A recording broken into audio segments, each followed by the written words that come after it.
वाहिनीवरील घरोघरी मातीच्या चुली ही मालिका नुकतीच लोकप्रिय झाली आहे.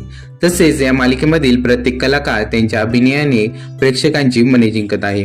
या मालिकेतील प्रमुख भूमिका साकारणारे कलाकार ऋषिकेश म्हणजेच खऱ्या आयुष्यातील अमित कुसवळेंनी त्यांची भूमिका चोख बजावली आहे.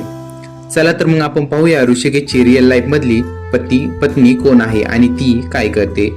ऋषिकेश यांच्या पत्नीचे नाव आहे मोनिका महाजन. सुमित आणि मोनिका यांचा 14 डिसेंबर 2022 मध्ये विवाह संपन्न झाला. मोनिका मूळची जळगावची असून ती IT सेक्टर मध्ये आता काम करत आहे. या दोघांनी अरेंज मॅरेज केले आहे. तसेच सोशल मीडियावरतीही खूप ऍक्टिव्ह असतात. ते आपल्या इंस्टाग्राम वरती वेगवेगळे रील्स आणि व्हिडिओ हे वारंवार त्यांच्या चाहत्यांसाठी पोस्ट करत असतात.